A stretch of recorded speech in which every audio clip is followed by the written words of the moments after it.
For more than half of her life, crime writer Emily Winslow lived with a secret second name, Jane Doe, the unnamed victim of a horrible attack. The man had said to me, "Do you want to die?" It was January in Pittsburgh, Pennsylvania. Emily, as well as actress Hallie Roca, were students at the ultra-exclusive drama conservatory at Carnegie Mellon University. She was very grounded, intelligent, quick-witted. Emily lived alone in the upscale neighborhood known as Shadyside. But what these students didn't know is that there was a dangerous predator stalking these streets, and he set his sights on Emily. It was Christmas break my junior year. As I went out, I saw a man I'd never seen before kind of hanging around near the building. And as he started walking towards the door, and he caught the door right behind my ear, I remember his hand coming right here. I went upstairs and I unlocked my door, and he jumped from the stairs and he pushed me inside and closed the door. She was savagely attacked. Detective Bill Valenta met Emily at the hospital just a few hours later and remembers being inspired by her courage. She was remarkably composed through it. She was able to walk me through exactly what happened. And I knew from reading women's magazines that you don't wash, you don't change your clothes, you don't do anything, you just call 911 and you wait. Emily called her friends and told them the horrible news. I just remember thinking, why is that happening here? Days turned into months, months turned into years. The case had gone cold. Detective Valenta moved out of sex crimes. Emily and her friends graduated school. She moved to Cambridge, England, and became a successful crime writer. But every year, on or around the anniversary of her attack, she would call Pittsburgh PD. Emily called our office. I just happened to answer the phone. It was a call that would change everything. She explained to me that she was a victim back in 1992.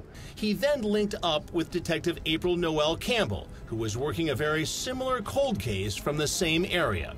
After 20-some years, to all of a sudden be looking at the same type of cases at the same time, I think that was an incredible stroke of luck. So my evidence kit, which was collected Sunday, January 12th, 1992, finally was given to the crime lab in the fall of 2013. You heard right. It took 21 years for that DNA evidence to be run through the National DNA Index System called CODIS. And there was a match. His name? 61-year-old Arthur Fryer, who is now living in Brooklyn, New York.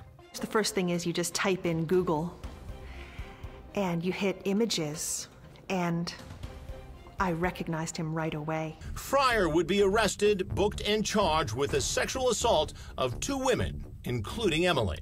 He looked much smaller and weaker than I remembered. He had become far less powerful. But Emily's journey of justice would hit an unforeseen roadblock. Even though they had solid DNA evidence and detectives say Fryer had implied he was guilty, the case would be dismissed.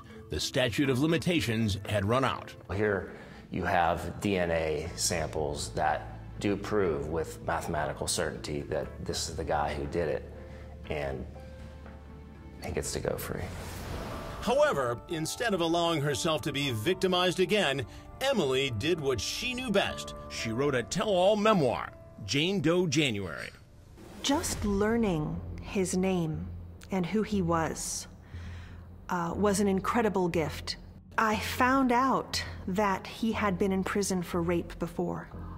Police believe Fryer still lives in New York. We attempted to contact him several times for comment, but didn't have any luck.